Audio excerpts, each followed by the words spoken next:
नमस्कार, कैसे हैं आप सभी। Welcome to dream IAS. सभी को राधे राधे। चलिए शुरू करते हैं हमारी आज की वीडियो। देखिए, आज की वीडियो में हम जो करंट कवर करने वाले हैं वो 16 जुलाई से लेकर 31 जुलाई तक का करंट कवर करने वाले हैं। ठीक है, वीडियो को शुरू करने से पहले मैं आपसे ये बताना चाहता हूँ कि यूपी SSSC पेट का रिजल्ट आ गया है। जिसने नहीं देखा है वो जाकर देख ले। बहुत से बच्चों ने मेरे पास सेंड कर दिया है। बाकी बच्चे भी जिन्होंने अभी तक यूपी SSSC पेट का रिजल्ट डाउनलोड नहीं करा है या सेंड नहीं किया है तो वो जल्दी से डाउनलोड कर लें और मेरे पास सेंड कर दें। ठीक है, क्योंकि मैंने आपको इंपॉर्टेंट क्वेश्चंस भी दिए थे। मैंने आपसे कहा था कि भाई एडमिट कार्ड भी मेरे पास होने चाहिए, क्योंकि भाई चाणक्य की तरफ से जिम्मेदारी मिली हुई है। ठीक है, काफ़ी बच्चों ने सेंड कर दिया है अपना रिजल्ट। प्लीज़ जितने लोग भी बचे हैं, बाकी लोग से विनती है कि आप लोग भी, ठीक है, रिक्वेस्ट है आप लोगों से भी कि आप लोग अपना रिजल्ट मेरे व्हाट्सएप नंबर पर सेंड कर दें, जो कि मैंने टेलीग्राम पर शेयर किया हुआ है। क्लियर? तो चलिए शुरू करते हैं हमारी आज की वीडियो। आज की वीडियो में हम जुलाई का करंट कवर करेंगे, जिसमें हम 16 जुलाई से लेकर 31 जुलाई तक की बात करेंगे। ठीक है, टाइम वेस्ट ना करते हुए वीडियो को शुरू करते हैं। बस वीडियो को शुरू करने से पहले बस लास्टली आपसे यही कहना चाहूँगा कि वीडियो को लाइक करें, कमेंट करें, शेयर करें और जो लोग चैनल पर नए हैं वो सब्सक्राइब कर लें। ठीक है, चलिए शुरू करते हैं हमारे आज का। पहली न्यूज़ है कोविड-19 महामारी के बाद। कोविड-19 महामारी के बाद स्कूलों से बाहर हो चुके बच्चों को, क्योंकि कोविड-19 महामारी की वजह से काफ़ी बच्चे बाहर हो गए थे। जो माइग्रेंट वर्कर्स थे वो लोग अपने शहर आ गए हैं। ठीक है, और बहुत से लोग हैं जिनका रोज़गार छूट गया है, तो बहुत से बच्चों की पढ़ाई छूट गई है। तो इसीलिए हमारा पहला क्वेश्चन है, कोविड-19 महामारी की वजह से स्कूलों से बाहर हो चुके बच्चों को वापस लाने के लिए, वापस स्कूल भेजने के लिए अर्न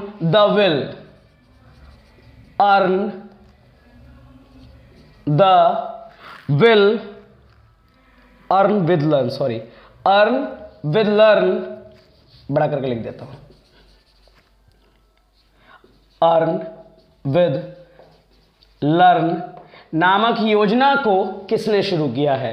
क्वेश्चन रिपीट कर रहा हूं, कोविड-19 महामारी की वजह से स्कूलों से बाहर हो चुके बच्चों को वापस स्कूल में लाने के लिए, वापस शिक्षा की ओर अग्रसर करने के लिए किस राज्य सरकार के द्वारा अर्न विथ लर्न नामक योजना को या नामक पहल को शुरू किया गया है। तो ये पहल शुरू की है त्रिपुरा सरकार ने।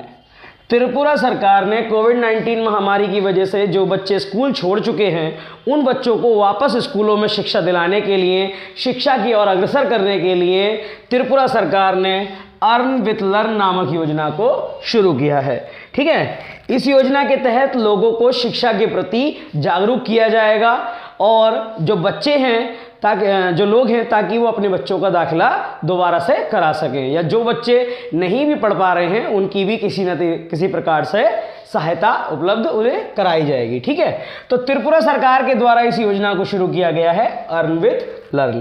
त्रिपुरा सरकार की बात करें तो त्रिपुरा के मुख्यमंत्री कौन है भाई? त्रिपुरा के मुख्यमंत्री हैं मणिक साहा। कौन है? मणिक साहा। और त्रिपुरा के गवर्नर कौन हैं? तो ये हैं सत्यदेव नारायण। ठीक है, त्रिपुरा के मुख्यमंत्री कौन हैं? मणिक साहा। और त्रिपुरा के जो गवर्नर हैं वो कौन है? ठीक है, सत्यदेव नारायण। अगर बात करें त्रिपुरा की, तो त्रिपुरा के दो पड़ोसी राज्य कौन कौन से हैं भाई? असम और मिजोरम। असम और मिजोरम दो पड़ोसी राज्य हैं त्रिपुरा के।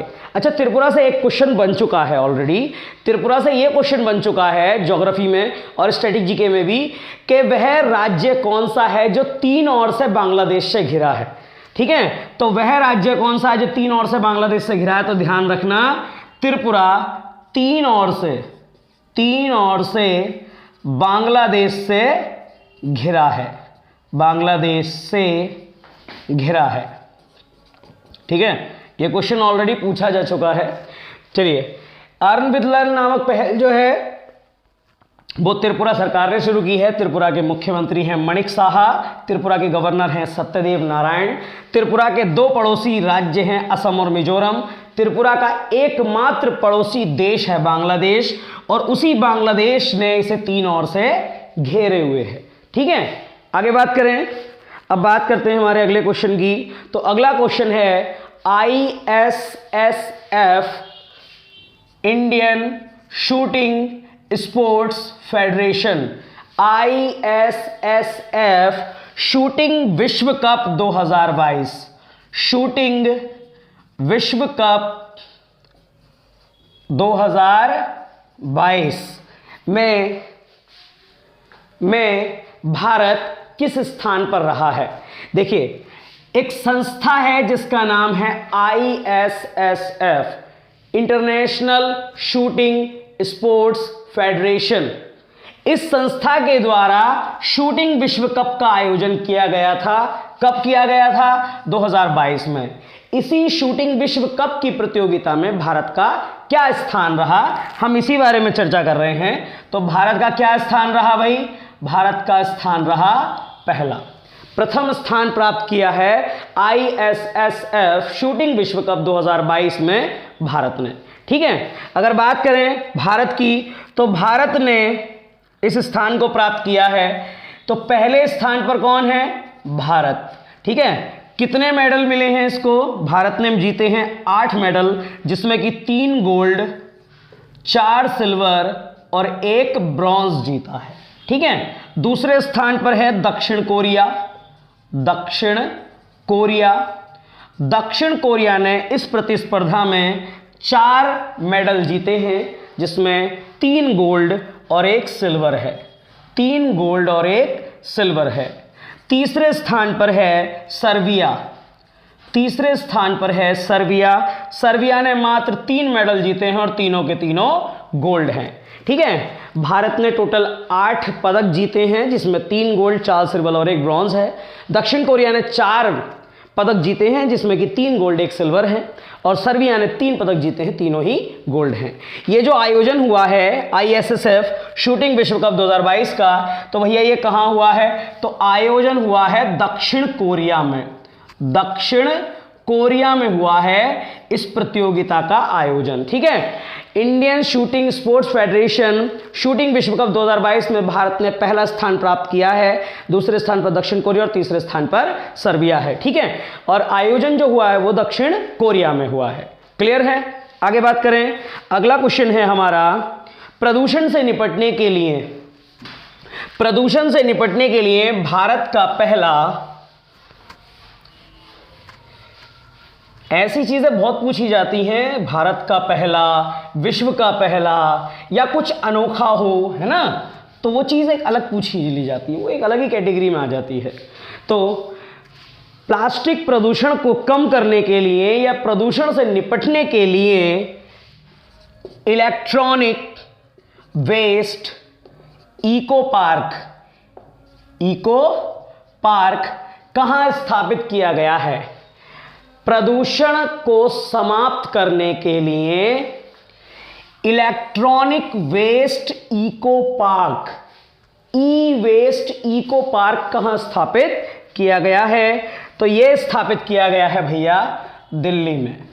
कहाँ स्थापित किया गया है? ई वेस्ट इको पार्क दिल्ली में स्थापित किया गया है, जिसके तहत प्रदूषण से निपटने के लिए यहाँ कार्यरत रहा जाएगा, यानी कि कार्य किए जाएंगे। चलिए आगे बात करें दिल्ली की। तो दिल्ली के बारे में मैं आपको बता चुका हूँ ऑलरेडी हमारी पहली वीडियोस में कि दिल्ली के मुख्यमंत्री हैं अरविंद केजरीवाल, दिल्ली के राज्यपाल हैं विनय कुमार सक्सेना। ठीक है, और दिल्ली के बारे में मैं आपको डिटेल से बता चुका हूँ कि दिल्ली की स्थापना अनंगपाल तोमर ने की थी। दिल्ली की पहली महिला शासिका रजिया सुल्तान थी। ऐसे करके मैंने काफ़ी डिटेल से उसमें बात की है। ठीक है, चलिए आगे बात करें अगले क्वेश्चन की। तो हाँ, ध्यान रखना, ई वेस्ट इको पार्क स्थापित किया जा रहा है ताकि प्रदूषण को कम किया जा सके।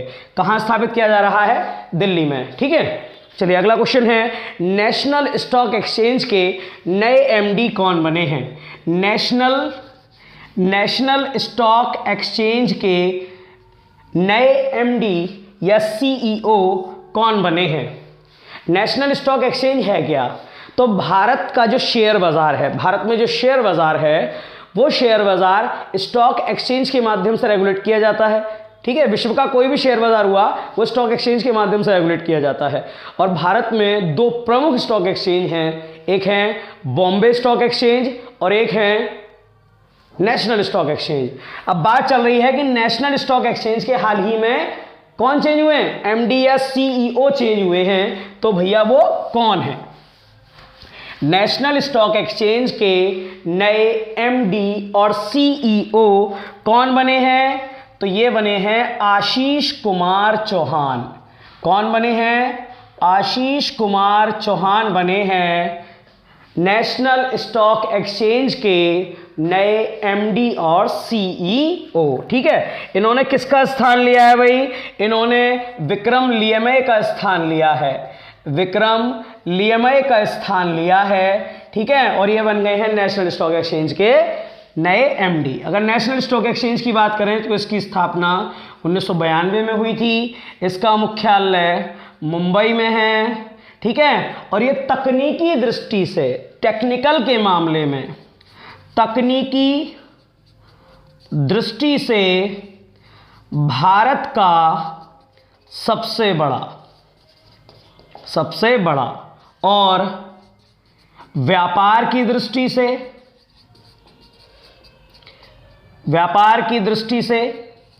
विश्व का तीसरा सबसे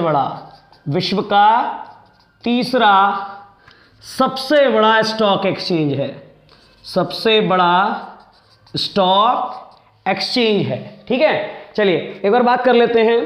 नेशनल स्टॉक एक्सचेंज के नए एमडी कौन बने हैं? आशीष कुमार चौहान। किसके स्थान पर?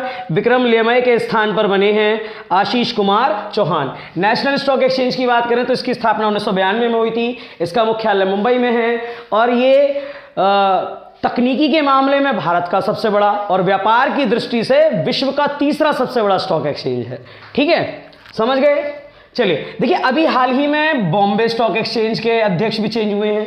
2022 का करंट चल रहा है, ध्यान रखना, 2022 में चेंज हुए थे और ये मैं आपको करा भी चुका हूं। ठीक है, मैंने अभी आपको बताया दो प्रमुख स्टॉक एक्सचेंज है भारत में, एक नेशनल स्टॉक एक्सचेंज और एक Bombay stock exchange. National stock exchange के चेंज हुए हैं आशीष कुमार चौहान, ये मैंने आपको करा दिया।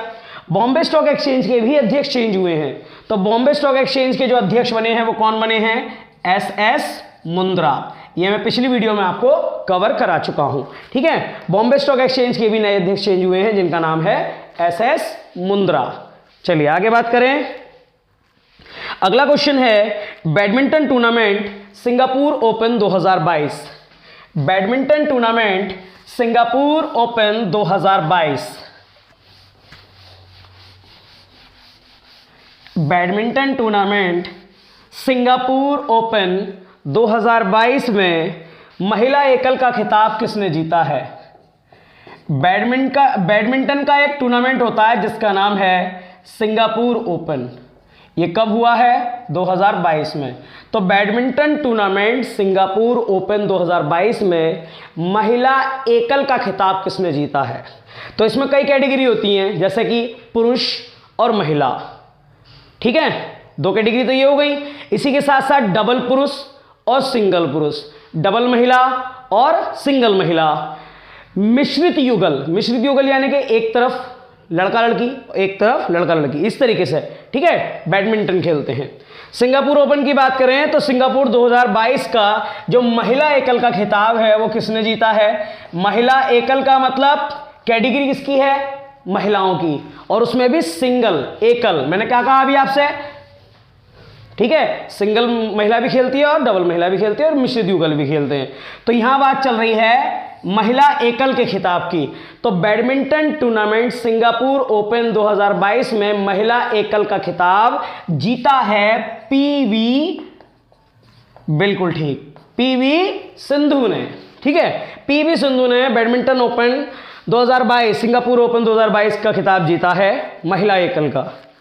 क्लियर? इन्होंने चीन की एक खिलाड़ी हैं जिनका नाम है वांग जी यी। कहां की हैं? चीन की खिलाड़ी हैं वांग जी यी। इनको हराकर ये खिताब जीता है। ठीक है, चलिए आगे बात करते हैं अगले क्वेश्चन की तरफ। तो अगला क्वेश्चन है अपनी इंटरनेट सेवा शुरू करने वाला भारत का पहला राज्य कौन बना है? अपनी इंटरनेट सेवा शुरू करने वाला। ध्यान रखना, किसी कंपनी का नाम नहीं है, ये राज्य अपनी इंटरनेट सेवा शुरू कर रहा है।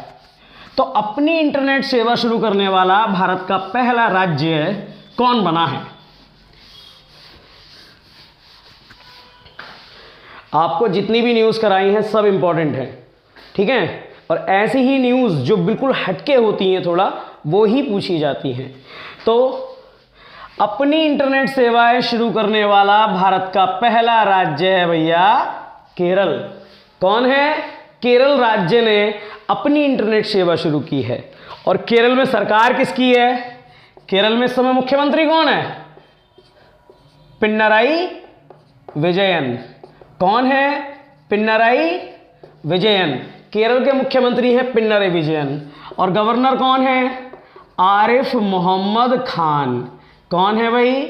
आरिफ मोहम्मद खान।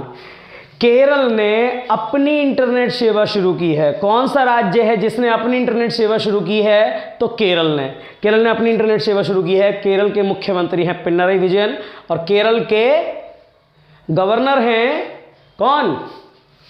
आरिफ मोहम्मद खान। केरल की बात करें तो केरल में 2 शास्त्रीय नृत्य आते हैं, ध्यान रखना। केरल के 2 क्लासिकल डांस आते हैं, एक है कथकली, एक है मोहिनीअट्टम। मोहिनीअट्टम और कथकली केरल से ही संबंधित हैं, ध्यान रखना, ठीक है।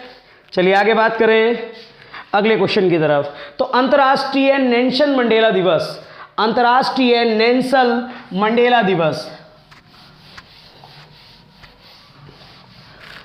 अंतर्राष्ट्रीय नेल्सन मंडेला दिवस कब मनाया जाता है?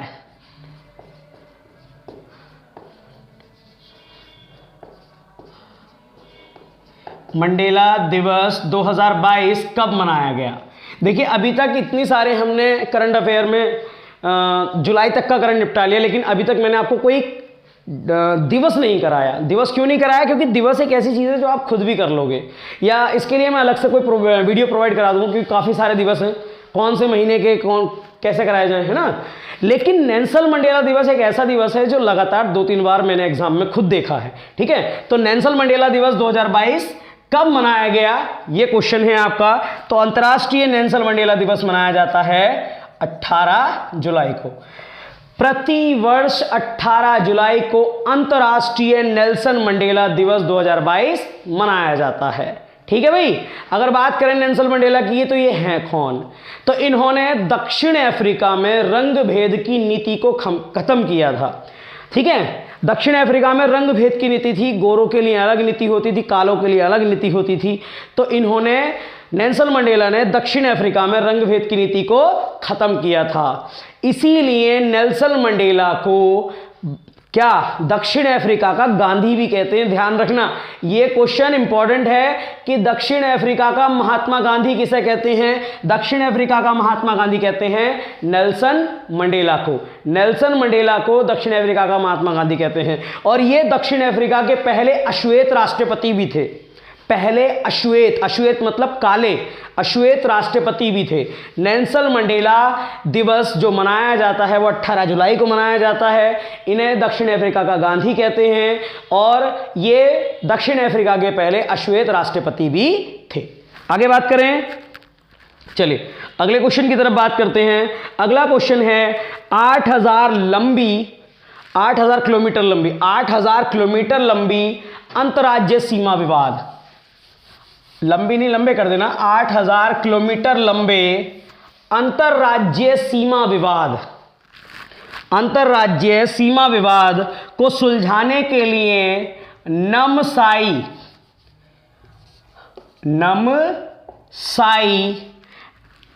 नामक एक समझौता पत्र तैयार किया गया है।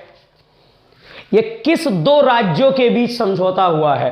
ठीक है, फिर से बोल रहा हूं, 8000 किलोमीटर लंबे अंतर्राज्यीय सीमा विवाद। अंतर्राज्यीय मतलब जब 2 राज्यों के बीच कोई विवाद होता है तो उसे कहते हैं अंतर्राज्यीय विवाद, और जब सीमा का विवाद है तो उसे कहेंगे अंतर्राज्यीय सीमा विवाद। ठीक है, तो 8000 किलोमीटर लंबे अंतर्राज्यीय सीमा विवाद को सुलझाने के लिए नामसाई नामक एक समझौते पर हस्ताक्षर किए गए हैं। यह समझौता किन दो राज्यों के बीच हुआ है? यानी कि ये जो अंतरराज्यीय विवाद चल रहा है ये किन दो राज्यों के बीच चल रहा है?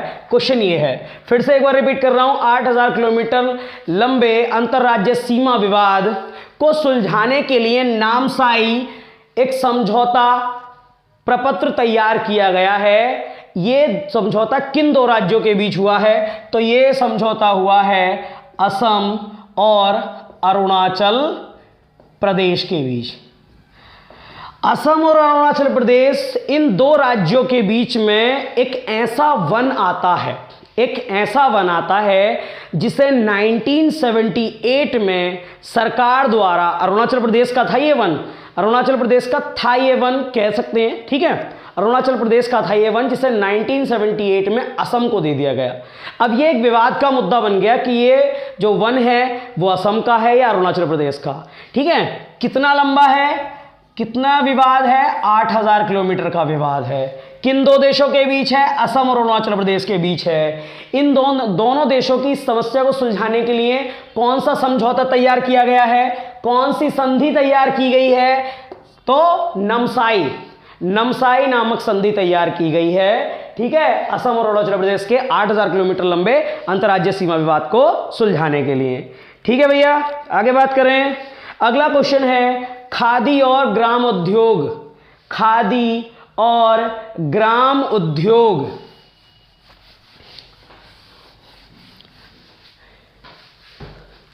KVIC, खादी एवं ग्राम उद्योग कमीशन, ठीक है, खादी एवं ग्राम उद्योग आयोग के नए अध्यक्ष कौन बने हैं?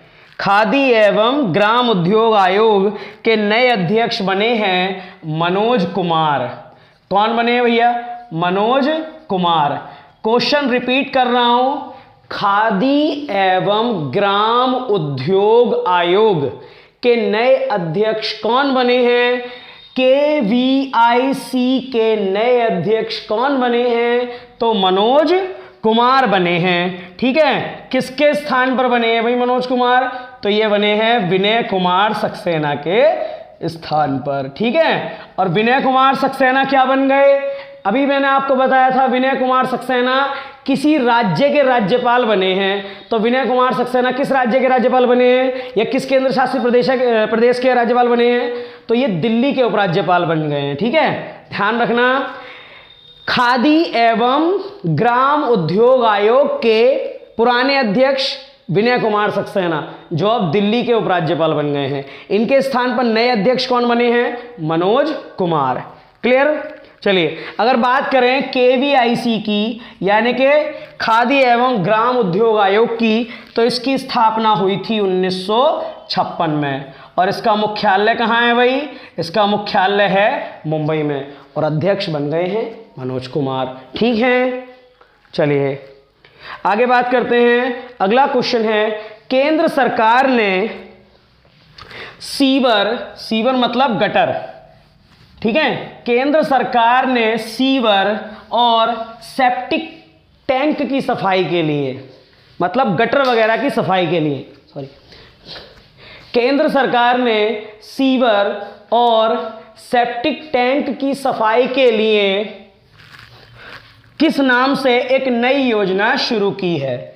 केंद्र सरकार ने सीवर और सेप्टिक टैंक की सफाई के लिए किस नाम से एक नई योजना शुरू की है? तो नमस्ते नाम से। किस नाम से? नमस्ते नाम से केंद्र सरकार ने एक योजना शुरू की है जिसके अंतर्गत सीवर और सेप्टिक टैंक की सफाइयों का मुद्दा सुलझाया जाएगा, ठीक है। सीवर या सेप्टिक टैंक, गटर वगैरह की जब सफाई होती है तो लोग उसमें उतरकर उसको साफ करते हैं, जिसकी वजह से काफ़ी लोगों की मृत्यु हो जाती है, ठीक है। अब उनकी अकेले की मृत्यु नहीं होती, उनके पीछे एक पूरा परिवार होता है जो पूरा बिगड़ जाता है, पूरा खराब हो जाता है, ठीक है। इसीलिए उन्हें बचाने के लिए, उनकी ज़िंदगियों को बचाने के लिए सरकार ने सीवर और सेप्टिक टैंक की सफाई के लिए एक नई योजना शुरू की है जिसका नाम है नमस्ते योजना। इस योजना के अंतर्गत सीवर और सेप्टिक टैंक की सफाई के लिए अब मशीनों का प्रयोग किया जाएगा। ठीक है, मशीनों का प्रयोग किया जाएगा। और फिर भी अगर किसी व्यक्ति को सीवर या सेप्टिक टैंक में उतरना पड़ गया, अगर फिर भी किसी व्यक्ति को उतरना पड़ गया सीवर या सेप्टिक टैंक में, तो उसे पूरी पीपीटी किट के साथ पीपीटी किट के साथ और साथ ही साथ जितने भी सेफ्टी इक्विपमेंट होते हैं उसके साथ उसे उतारा जाएगा। ठीक है, कौन सी योजना के तहत? नमस्ते नामक योजना के तहत। आगे बात करें भाई, चलिए अगला क्वेश्चन है Henley passport index. Henley passport index ये एक सूचकांक है, एक सूचकांक है जिसका नाम है हेनले पासपोर्ट इंडेक्स। ठीक है, ये इंडेक्स या ये सूचकांक ये बताता है कि कौन से देश का पासपोर्ट सबसे ज्यादा शक्तिशाली है। तो ये एक क्या है? एक सूचकांक है, ये एक लिस्ट है, ऐसे समझ लीजिए। ये एक लिस्ट है जो ये बताती है कि किस देश का जो पासपोर्ट है वो सबसे ज्यादा शक्तिशाली है। तो हेनले पासपोर्ट इंडेक्स के द्वारा विश्व का सबसे ज्यादा शक्तिशाली पासपोर्ट है जापान का। कौन से देश का? जापान का पासपोर्ट विश्व का सबसे शक्तिशाली पासपोर्ट है। किस इंडेक्स के द्वारा? हेनले पासपोर्ट इंडेक्स के द्वारा। ठीक है, अगर बात करें भैया कि इस इंडेक्स में भारत का भी नाम आता है क्या? तो भारत का भी नाम आता है। तो भारत जो है वो इस लिस्ट में 87वें नंबर पर आता है। जहां जापान पहले नंबर पर आता है, वहीं हेनले पासपोर्ट इंडेक्स के द्वारा भारत का जो स्थान है वो 87वां है। अगर ठीक है, ये जो रैंकिंग है जितनी ज़्यादा सुधरती जाती है उतना ही उस देश के जो वासी हैं वो दूसरे देशों में बिना वीज़ा के ट्रैवल कर सकते हैं। तो भारत का स्थान क्या है? 87वां। तो भारत के पासपोर्ट से जो भारतीय नागरिक हैं वो 60 देशों में बिना वीज़ा के ट्रैवल कर सकते हैं। ध्यान से सुने, हेनले पासपोर्ट इंडेक्स में प्रथम स्थान पर है जापान। ठीक है, प्रथम स्थान पर है जापान। ठीक है, और वहीं भारत के स्थान की बात करें तो भारत का स्थान है 87वां। ठीक है, इसी पासपोर्ट इंडेक्स की वजह से या भारत के पासपोर्ट की वजह से जो भारतीय नागरिक हैं वो 60 देशों में बिना वीज़ा के ट्रैवल कर सकते हैं। इतना शक्तिशाली है भारत का पासपोर्ट। ठीक है, बिना वीज़ा के 60 देशों में ट्रैवल कर सकते हैं। चलिए, जहां बात करते हैं जापान का स्थान है पहला, तो वहीं दूसरे स्थान पर है सिंगापुर। दूसरे स्थान पर कौन है भैया? सिंगापुर। और तीसरे स्थान पर कौन है? दक्षिण कोरिया। ठीक है, प्रथम स्थान पर विश्व का सबसे शक्तिशाली पासपोर्ट है जापान का, दूसरा है सिंगापुर का और तीसरा है दक्षिण कोरिया का। उत्तर नहीं, दक्षिण कोरिया का। चलिए, हाँ, ये जो पासपोर्ट हेनले पासपोर्ट इंडेक्स है ये कहाँ से जारी किया जाता है? तो ये इंग्लैंड की एक संस्था है हेनले। ठीक है, उसके द्वारा जारी किया जाता है ये हेनले पासपोर्ट इंडेक्स। इंग्लैंड की संस्था है जिसका मुख्यालय लंदन में है। ठीक है, चलिए अब बात करते हैं भैया कि भारत की पहली आदिवासी महिला राष्ट्रपति कौन बनी है। भारत की पहली आदिवासी महिला राष्ट्रपति कौन बनी है? फिर से बता रहा हूं, 2022 का करंट कवर करा रहा हूं। ठीक है, कुछ लोग सोचते हैं कि भाई बड़ा पुराना करंट उठा रहा हूं। ठीक है, ये तो करंट की कोई न्यूज़ है ही नहीं, तो मैं अभी का नहीं करा रहा, मैं 2022 का करंट करा रहा हूं। तो भारत की पहली महिला आदिवासी कौन बनी है? भारत की पहली आदिवासी महिला राष्ट्रपति कौन बनी है भाई? जी, कौन बनी है? द्रौपदी मुर्मू। ठीक है, कौन बनी है भाई? द्रौपदी मुर्मू। ठीक है, द्रौपदी मुर्मू।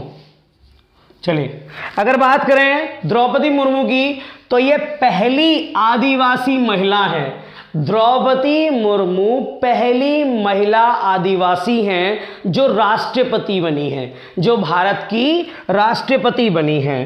ठीक है, आगे बात करें तो ये कौन से नंबर की राष्ट्रपति बनी है? तो ये भारत की 15वीं राष्ट्रपति बनी है। इन्होंने किनका स्थान लिया है? तो इन्होंने पूर्व राष्ट्रपति कौन थे इनका मतलब, तो रामनाथ कोविंद।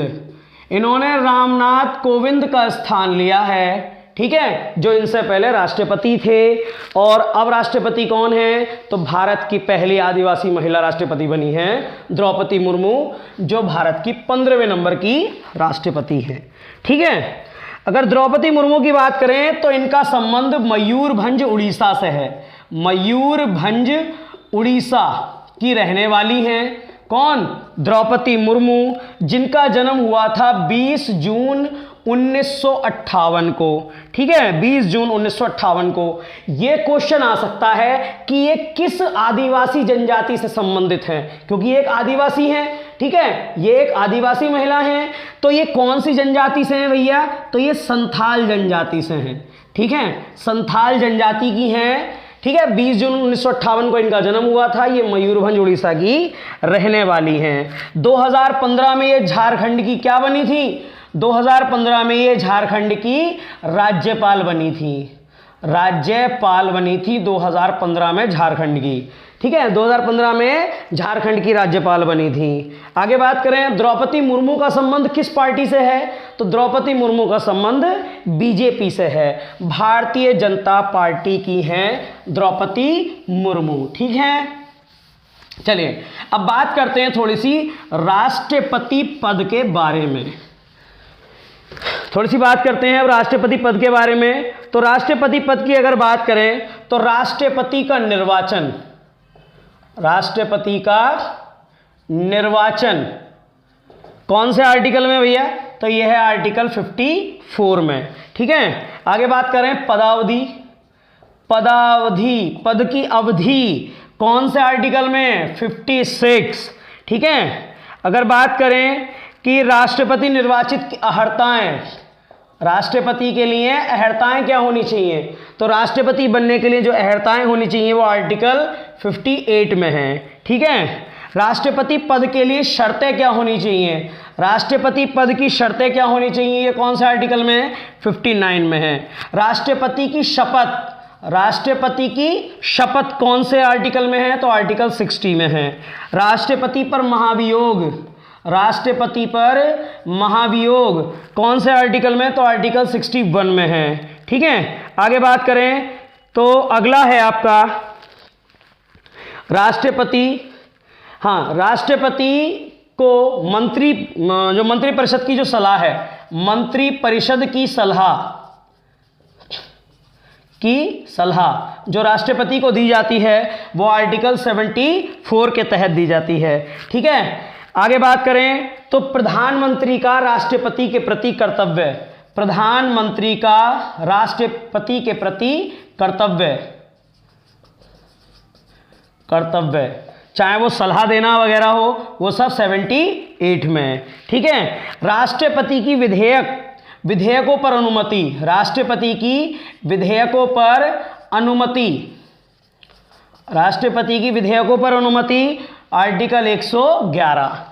भारत के राष्ट्रपति की बात करें तो भारत के राष्ट्रपति का जो निर्वाचन है आर्टिकल 54 में है, पदावधि 56 में है।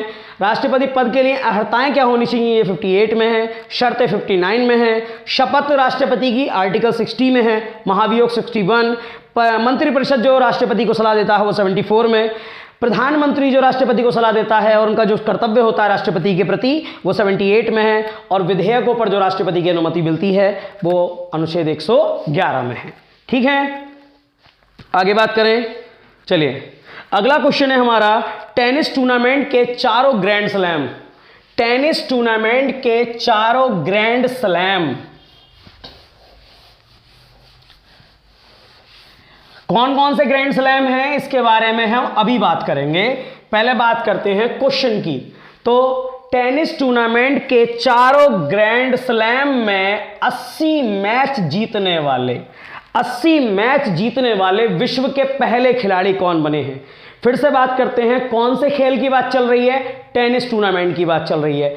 टेनिस टूर्नामेंट में कितने ग्रैंड स्लैम होते हैं, कितने प्रकार होते हैं, तो 4 प्रकार होते हैं, पहला, दूसरा, तीसरा, चौथा। इन चारों प्रकारों में किस खिलाड़ी द्वारा 80 मैच जीते गए हैं, और ऐसा करने वाले ये विश्व के पहले खिलाड़ी बने हैं, ठीक है।